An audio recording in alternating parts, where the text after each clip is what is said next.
നമുക്ക് വേദയുടെയും വിക്രത്തിന്റെ ഇന്നത്തെ നല്ലൊരു വിശേഷം കേട്ടാലോ. അതിനു മുമ്പായിട്ട് ആദ്യമായി കാണുന്നവരുണ്ടെങ്കിൽ ചാനൽ ഇഷ്ടപ്പെട്ട ഒന്ന് സബ്സ്ക്രൈബ് ചെയ്യാൻ മറക്കരുത്. വീഡിയോ ഇഷ്ടപ്പെടുവാണെങ്കിൽ ലൈക്ക് ചെയ്യാനും നിങ്ങളുടെ വിലയേറിയ അഭിപ്രായങ്ങളൊക്കെ രേഖപ്പെടുത്താനും മറക്കരുത് കേട്ടോ. അപ്പൊ നമുക്ക് നേരെ വിശേഷത്തിലേക്ക് പോയാലോ. അങ്ങനെ ഇന്നത്തെ വിശേഷത്തില് വേദയുടെ ഫോൺ ബെല്ലടിച്ച് ചെയ്യുമ്പോൾ അത് ആദ്യം കാണുന്ന നന്ദിനിയാണ്. നന്ദിനി പറഞ്ഞേ വേദയുടെ ഫോൺ ബെല്ലടിക്കുന്നു. ആഹാ, മുത്തശ്ശിയാണോ വിളിക്കുന്നതെന്ന് പറഞ്ഞിട്ട് അങ്ങോട്ട് വേദയ്ക്ക് കൊണ്ടുപോയി ഫോൺ കൊടുക്കുകയാണ്. ആ സമയത്ത് വേദ അടുക്കളയിലായിരുന്നു. അങ്ങനെ വേദ കോളെടുത്തിരിച്ചു. എന്തൊക്കെയുണ്ട് മുത്തശ്ശി വിശേഷങ്ങളെന്ന് ചോദിക്കുകയാണ്. ഇതികടെ മുത്തശ്ശി പറഞ്ഞു, വിക്രം പുറത്തിറങ്ങിയല്ലേന്ന് ചോദിക്കാം. വിക്രം നിരപരാധിയെന്ന് നീ തെളിയിച്ചല്ലേന്ന് ചോദിക്കാം. അതെ മുത്തശ്ശി, അതെ എനിക്ക് സന്തോഷമായി മോളെ, എനിക്ക് പത്മയ്ക്കും ഇവിടെ എല്ലാവർക്കും സന്തോഷമായെന്ന് പറയാണ്. അല്ല മുത്തശ്ശി, അത് പിന്നെ അങ്ങനെയല്ലേ വേണ്ടത്. വിക്രം നിരപരാധി എന്നുള്ള കാര്യം എനിക്കറിയായിരുന്നു, അതുകൊണ്ടാണ് ഞാൻ ഇറങ്ങി പുറപ്പെട്ടേന്ന് പറയാം. അതും നല്ല കാര്യമോ മോളെ, അങ്ങനെ തന്നെ വേണമെന്ന് പറയാം. പിന്നെ ഞാനിപ്പോൾ വിളിച്ചൊരു കാര്യം പറയാൻ വേണ്ടിയിട്ടാന്ന് പറയാം. എന്താ മുത്തശ്ശി, എന്താ കാര്യം എന്താന്ന് ചോദിക്കാം. അത് പിന്നെ വർഷ പ്രസവിച്ചെന്ന് പറയാണ്. വർഷ പ്രസവിച്ചോ? അവൾക്ക് പെയിൻ തുടങ്ങിയിട്ടുണ്ടായിരുന്നു, ഹോസ്പിറ്റലിൽ എത്തി. കുറച്ച് കഴിഞ്ഞപ്പോൾ അവൾ പ്രസവിച്ചു, ഒരാൺകുട്ടിയാന്ന് പറയണം. അത് കേട്ട് കഴിഞ്ഞപ്പം ഭയങ്കര സന്തോഷമായി വേദയ്ക്ക്. വേദയുടെ മുഖത്തൊരു ചിരിയൊക്കെ വന്നു. ഈ സമയത്ത് വേദയുടെ മുഖത്തെ ഭാവപ്രകടനങ്ങളൊക്കെ നോക്കിക്കൊണ്ട് നിൽക്കുമായിരുന്നു നന്ദിനി. എന്താ ഏതാന്നൊക്കെ അറിയണമല്ലോ പറയണേ, അതിന് വേണ്ടിയിട്ട്. പിന്നീട് മുത്തശ്ശി പറഞ്ഞു, മോളെ അത് മാത്രമല്ല വേറൊരു കാര്യം കൂടെ ഉണ്ടെന്ന് പറയണം. അപ്പോഴേക്കും വേദ ചോദിച്ചു, അല്ല മുത്തശ്ശി പോയില്ലെന്ന് ചോദിക്കുക. ഞാൻ പോയില്ല, എല്ലാവരും കൂടെ പോയിട്ടുണ്ടെങ്കിൽ വീട്ടിൽ ആളില്ല എന്ന് പറഞ്ഞു, അതുകൊണ്ട് പിന്നെ ഞാൻ പിന്നെ പോയി കാണാമെന്ന് പറഞ്ഞു. അവരൊക്കെ പോയേക്കുവാന്ന് പറയണം. പിന്നീട് മുത്തശ്ശി പറഞ്ഞു, അത് മാത്രമല്ല ഇവിടെ വർഷയുടെ അച്ഛൻ വന്നിട്ടുണ്ടായിരുന്നു, ചന്ദ്രശേഖർ. ശ്രീകാന്തുമായിട്ട് എന്തൊക്കെയോ ഇരുന്ന് മാറി സംസാരിക്കുന്നുണ്ടെന്ന് പറയണം. അതെന്താ? എനിക്ക് തോന്നുന്നു വർഷേനെ കുറിച്ചല്ല സംസാരിച്ചേ, അത് മോളെ കുറിച്ചാണോ എന്ന് എനിക്ക് സംശയമുണ്ട്. പക്ഷെ അത്രയോട് കേൾക്കാൻ പറ്റിയില്ല. എന്തൊക്കെയോ കുശുകുശെന്ന് മാറി സംസാരിക്കുന്ന കേട്ടെ. എന്തോ എനിക്കൊരു പന്തികേട് തോന്നി. മോളെ ഒന്ന് സൂക്ഷിക്കണം കേട്ടോ, സൂക്ഷിച്ചും കണ്ട് നടക്കണമെന്ന് പറയണം. വിക്രത്തിനോട് അതുപോലെ തന്നെ എന്ന് പറയണം. ഇതിടെ വേദ പറഞ്ഞു, അതൊന്നും ഓർത്ത് മുത്തശ്ശി വിഷമിക്കണ്ടെന്ന് പറയണം. അതെ സാരമൊന്നുമില്ല മുത്തശ്ശി, ടെൻഷൻ അടിക്കാതിരിക്കുക എന്നൊക്കെ പറഞ്ഞിട്ട് കോള് കട്ട് ചെയ്യണം. നന്ദിനി ചോദിച്ചാൽ എന്താ സന്തോഷകരമായ കാര്യം എന്തോ ആണല്ലോ എന്ന് പറയണം. അതെ സന്തോഷകരമായ കാര്യം തന്നെയാ, പക്ഷെ എങ്കിൽ അവസാനം വന്ന് ഇപ്പം എന്തോ സങ്കടമായിപ്പോയല്ലോ എന്ന് നന്ദിനി പറയാം. അപ്പം നന്ദിനി അടുത്ത് എല്ലാം ശ്രദ്ധിക്കുന്നുണ്ടായിരുന്നല്ലേ എന്ന് ചോദിക്കാം. അത് പിന്നെ ഞാൻ ഈ സമയം ശ്രീജ പറഞ്ഞു, നന്ദിനിക്ക് വേറെ വല്ല പണിയും വേണ്ടേന്ന് ചോദിക്കുക. അപ്പോഴേക്കും വേദയെന്ന് കമലയോട് പറഞ്ഞു, അതെ വർഷേച്ച് പ്രസവിച്ച് ആൺകുട്ടിയാന്ന് പറഞ്ഞു. ആണോ, അപ്പം മോള് കാണാൻ പോകുന്നില്ലേ നിൽക്കും. പോണമെന്ന് പറയണം. അത് കേട്ട് കഴിഞ്ഞപ്പം നന്ദിനി പറഞ്ഞു, നല്ല കഥയായി. ഒരു കാര്യം ചെയ്യാം, മോള് വിക്രത്തിനെ കൂടെ കൂട്ടി പോയിട്ട് വരാനായിട്ട് കമല പറയണം. ആര് വിക്രത്തിനെ കൂട്ടിയോ? അതിന് വിക്രം ഇവളെ കൊണ്ട് പോകുന്ന അമ്മയ്ക്ക് തോന്നുന്നുണ്ടോ എന്ന് നന്ദിനി കളിയാക്കി ചോദിക്കണം. അതെന്താടി, ഇവളെ കൊണ്ട് പോയിട്ടുണ്ടെങ്കിൽ എന്താ, അവനെന്താ എന്തേലും പറ്റുമോയെന്ന് ചോദിക്കണം. അങ്ങനെയല്ല, അതിന് ഇവളെയും കൊണ്ട് അവനോടടുത്ത് പോവാറില്ല, അതുകൊണ്ട് ഞാൻ അങ്ങോട്ട് പറഞ്ഞെന്നുള്ളൂ. അതിന് കുഴപ്പമൊന്നുമില്ല, ഞാൻ അവനോട് പോയി പറഞ്ഞോളാം മോളെയും കൊണ്ട് പോയിട്ട് വരാനായിട്ട്, നീ കൂടുതലൊന്നും പറയണ്ടെന്ന് പറയണം എന്നും പറഞ്ഞ് കമല അങ്ങോട്ടേക്ക് പോവാണ്. ഈ സമയം നന്ദിനി എന്ന് വേദ ചോദിച്ചു, അല്ല അപ്പം വേദ പോവല്ലേ നിൽക്കും, എന്താ പോവണ്ടേന്ന് ചോദിക്കണം. അതെ നന്ദിനി അടുത്തി കുഞ്ഞിനെ കാണാൻ പോകുന്ന സമയത്ത് കുട്ടിയോട് മേടിക്കണോ അതൊരു ബേബി കിറ്റ് മേടിക്കണോ, എന്ത് മേടിക്കണമെന്ന് എനിക്കൊരു കൺഫ്യൂഷനാന്ന് പറയാം. ഇത് കേട്ട് കഴിഞ്ഞപ്പോൾ നന്ദിനിക്ക് ഇഷ്ടപ്പെട്ടില്ല. നന്ദിനിക്ക് രൂക്ഷമായിട്ട് വേദയൊന്ന് നോക്കുകയാണ്. പിന്നീട് വേദയോട് പറഞ്ഞു, ചെന്നിട്ട് വാ എന്ന് പറയണം. അതെല്ലിലും അങ്ങനെയാണല്ലോ, കണ്ടാ പഠിക്കാത്തവനെ കൊണ്ടാ പഠിക്കുമല്ലോ എന്ന് പറയണം. ഇതെൻ്റെ അച്ഛൻ പലപ്പോഴും പറയാനുള്ള ഡയലോഗാന്ന് നന്ദി പറയാം. ആണോ, അച്ഛൻ്റെ ചെലവിന് അങ്ങനെ ഡയലോഗ് പറയാൻ നിൽക്കരുത് എന്നും പറഞ്ഞിട്ട് വേദ അങ്ങോട്ടേക്ക് തിരിഞ്ഞു പോയി. ഈ സമയം നന്ദിനിക്ക് എന്നിട്ടും ഒരു സമാധാനം കിട്ടിയില്ല. അപ്പം നോക്കി കഴിഞ്ഞപ്പോഴാണ് ശ്രീജ അവിടെ നിൽക്കുന്നുണ്ട്. ശ്രീജയുടെ അടുത്തേക്ക് അങ്ങോട്ട് ചെല്ലുവാണ്. ശ്രീജ അടുത്തി ഈ വേദ ചെയ്യുന്നത് ശരിയാണെന്ന് നിൽക്കും. എന്ത് വേദ അവളുടെ വീട്ടുകാരുമായിട്ട് അടുപ്പത്തിലാവാൻ പോവാന്ന് പറയണം. അതിനിപ്പോൾ എന്താ കുഴപ്പം? എൻ്റെ ശ്രീജടുത്തി ഇങ്ങനെ മരമണ്ടിയായി പോവല്ലേ. ഇപ്പം എന്താ നന്ദിനി, അതിന് മാത്രം ഇവിടെ എന്താ സംഭവിച്ചതെന്ന് ചോദിക്കാം. ശ്രീജടുത്തി ഒരു കാര്യം മനസ്സിലാക്കണം, വേദ പോകുന്ന കണ്ടോ, വേദയുടെ ചേട്ടൻ്റെ കുഞ്ഞിനെ കാണാനായിട്ടാ. അങ്ങനെ കുഞ്ഞിനെ കാണാൻ പോകും, അവർ തമ്മിൽ ഭയങ്കര അടുപ്പത്തിലാവുമെന്ന് പറയാം. അതിനിപ്പോൾ എന്താ, ഒരു നല്ല കാര്യമല്ലേ നിൽക്കും. നല്ല കാര്യമോ? ഒന്ന് ആലോചിച്ച് നോക്കിയേ, ഇത്ര നാളായി എന്തേ ശ്രീജേടത്തിൻ്റെ വീട്ടിൽ നിന്ന് ആരെങ്കിലും വന്നിട്ടുണ്ടോ ഇങ്ങോട്ട്? എൻ്റെ വീട്ടിൽ നിന്ന് വന്നിട്ടുണ്ടോ? നമ്മുടെ വീട്ടുകാരൊന്നും ഈ വീട്ടുകാരുമായിട്ട് അടുപ്പമില്ലാതിരിക്കുന്ന സമയത്ത് വേദയുടെ വീട്ടുകാർ മാത്രം അടുപ്പം കാണിച്ചാൽ അത് ശരിയാവുന്ന കാര്യമാണോ? നമ്മൾക്കൊക്കെ പിന്നെ ഇവിടെ വല്ല സ്ഥാനം ഉണ്ടാവോ? ഒന്ന് ഓർത്ത് നോക്കിയേ, അച്ഛൻ്റെ അമ്മയുടെയൊക്കെ മുന്നിൽ ഒന്നും അല്ലാതായി തീരുന്നു പറയാം. ആണോ, ഇത്രയ്ക്കൊരു വലിയൊരു കാര്യം ഉണ്ടായിരുന്നില്ലേ, എനിക്കത് മനസ്സിലായില്ലായിരുന്നു പറയണം. എടി കുരിപ്പേ, നിന്റെ ഈ കുരിപ്പതരം ഇനിയെങ്കിലും മാറ്റാൻ നോക്ക്. ഈ തവണ നീ കുരിപ്പതരം പറഞ്ഞുകൊണ്ട് വന്നേ അങ്ങോട്ട് ഏശിയില്ലാന്ന് പറയണം. നീ വേറെ വല്ല പണിയുണ്ടോ നോക്ക്. അവൾ ഏഷ്യനായിട്ട് വന്നിരിക്കുന്നു എന്നും പറഞ്ഞുകൊണ്ട് ശ്രീജ നന്ദിനിയെ നോക്കി ഒന്ന് പുച്ഛിച്ചിട്ട് അങ്ങോട്ടേക്ക് പോവണം.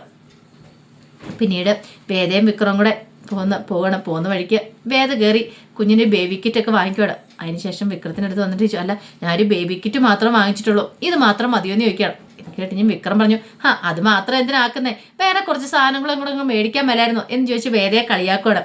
ഈ സമയം വേദ പറഞ്ഞ് കളിയാക്കൊന്നും വേണ്ട എന്നെന്ന് പറയാം. ഇതുമായിട്ട് അങ്ങോട്ട് ചെന്ന് കഴിയുമ്പോൾ അറിയാമെന്ന് പറയണം. വേദ പറഞ്ഞു, അതെന്താ, അതൊക്കെ ചെന്ന് കഴിയുമ്പോൾ അറിയാലോ എന്ന് പറയണം. അങ്ങനെ അവർ രണ്ടുപേരും കൂടെ തർക്കിച്ചുകൊണ്ടിരിക്കുന്ന സമയത്ത് വിക്രത്തെ പരിചയമുള്ള ഒരാളൊന്നും ചോദിച്ചു, അല്ല എന്താ രണ്ടുപേരും കൂടെ നടുറോട്ട് നിന്ന് വഴക്കാണോ എന്ന് ചോദിക്കണം. ഇത് കേട്ട് കഴിഞ്ഞപ്പോൾ വേദ പറഞ്ഞു, വഴക്കോ?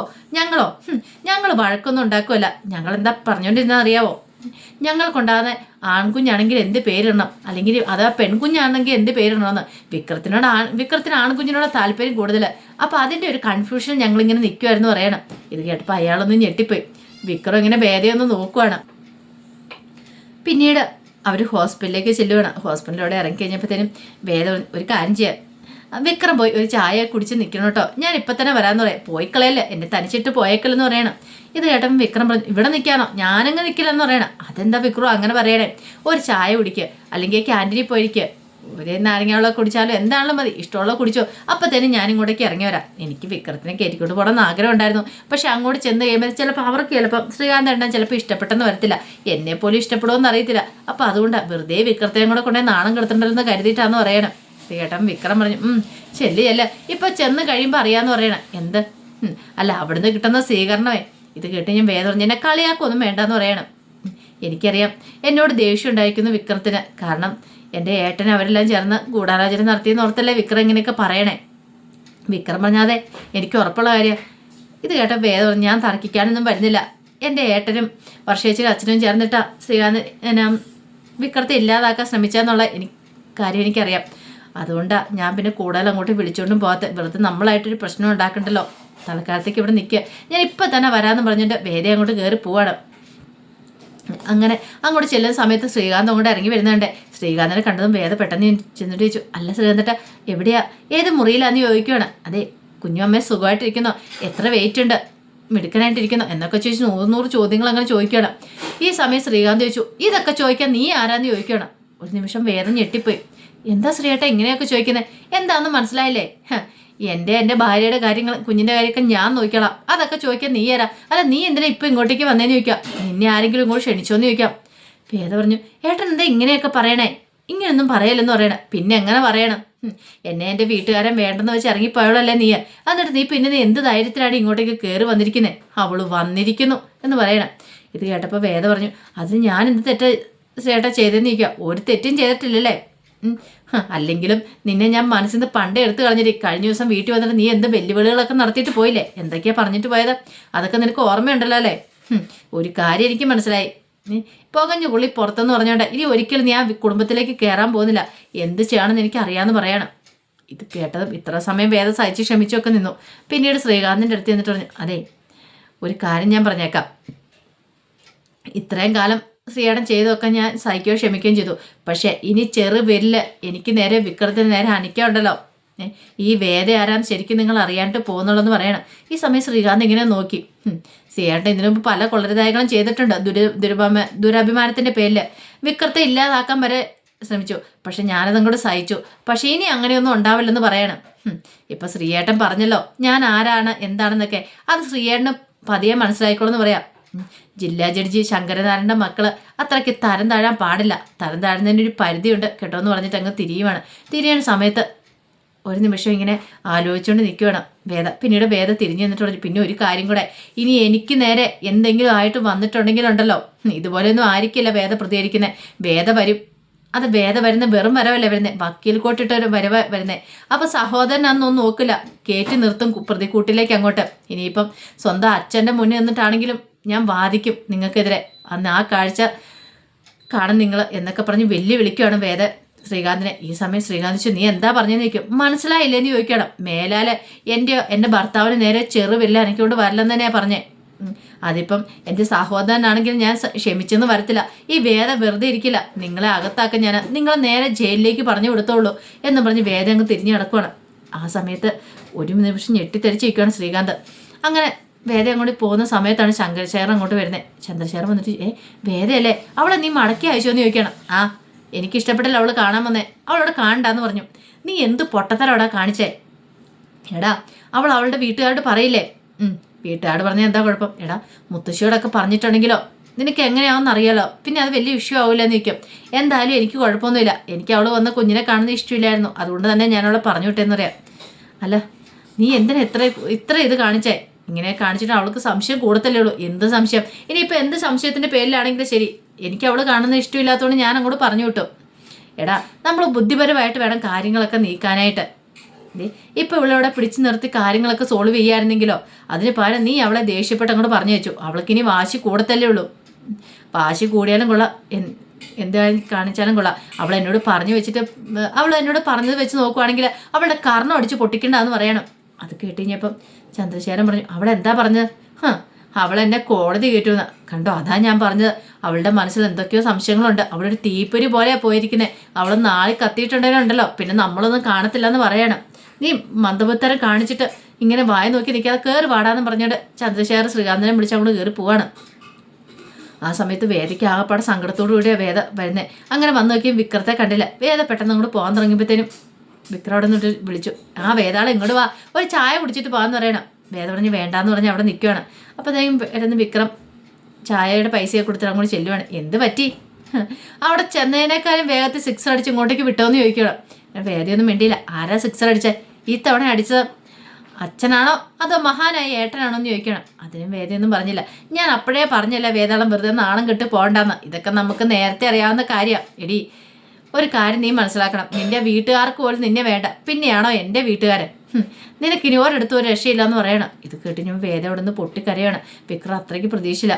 വിക്രം അയ്യോ ഇതെന്താ കരയണേ? ആൾക്കാരെങ്കിലും കാണും, നീ ഇങ്ങനെ കരയല്ലേ, ഞാൻ ഇതിൻ്റെ പൈസയൊക്കെ ഒന്ന് കൊടുത്തിട്ട് വരട്ടെ, നീ ഇവിടെ നിൽക്കുക, നമുക്ക് പോകാമെന്ന് പറയണേ. പക്ഷേ വേദ അതിന് കാത്തു നിന്നില്ല. വിക്രം പൈസ കൊടുത്തിട്ട് വന്നപ്പോഴത്തേനും വേദ പോയി കഴിഞ്ഞിട്ടുണ്ടായിരുന്നു. വിക്രത്തിന് മനസ്സിലായി വേദ പോയെന്നുള്ള കാര്യം. പിന്നീട് നന്ദിനി ഇങ്ങനെ മുറ്റത്ത് ഇങ്ങനെ സമയത്ത് ഒരു ഓട്ടോറിക്ഷ വന്നിരിക്കുന്നത്.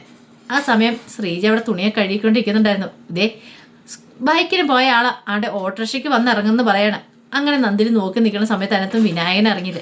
ഇതെന്താ വിനയേട്ടൻ അവളുടെ കൂടെ ഓട്ടോറിക്ഷയ്ക്കാണോ വന്നേ എന്നൊക്കെ നോക്കുവാണ്. നോക്കിക്കഴിഞ്ഞപ്പോഴത്തേനും അവളെ മാത്രം കണ്ടില്ല, വേദയെ കണ്ടില്ല. ഇത് വിനയേട്ടനായിരുന്നു. ഈ സമയത്ത് അവിടെ ഇരുന്നിട്ട് ശ്രീജ പറഞ്ഞു, എൻ്റെ നന്ദിനി നിനക്ക് വേറെ ഒരു പണിയില്ലേന്ന് ചോദിക്കും. നിനക്ക് എപ്പോഴും വേദ എന്നൊരു ചിന്ത മാത്രമേ ഉള്ളൂ. സ്വന്തം ഭർത്താവ് വന്നാൽ പോലും നിനക്ക് അറിയത്തില്ലേന്ന് ചോദിക്കണം. അത് കേട്ടുകഴിഞ്ഞപ്പോൾ അവിടെ നിന്ന് വിശ്വം പറഞ്ഞു, അതെങ്ങനെയാ, ഇതൊരു മനോരമാണെന്ന് തോന്നുന്നേ, വേദ എന്ന് മാത്രം ചിന്തിച്ചുകൊണ്ടിരിക്കുന്നത്. നന്ദിനി ശരിക്കും ഒന്ന് ചമ്മി. അപ്പോഴേക്കും വിനായകൻ അങ്ങോട്ട് കയറി വന്നു. ആ സമയം വിനായകൻ വന്നിട്ട് അല്ല വിശ്വേട്ടൻ ജോലിക്കൊന്നും പോകുന്നില്ലെന്ന് നിൽക്കും. ഓ ഭയങ്കര വെയിലാടാ. വെയിലോ? അതെ, ഇങ്ങനെ വെയിൽ ഒതുക്കിയ സമയത്ത് എങ്ങനെ ലോട്ടറി വിളിക്കാനാ? അത് കേട്ടപ്പോൾ ശ്രീജി വെച്ച് എന്നാൽ പിന്നെ വൈകുന്നേരം പോയിക്കൂടെ? വൈകുന്നേരം പോകണമെന്നൊക്കെ ഉണ്ടായിരുന്നു, പക്ഷേ ഭയങ്കര കുടിയന്മാരുടെ ശല്യം, അതുകൊണ്ടാണ് പോകാത്തതെന്ന് പറയാം. കൊള്ളാം.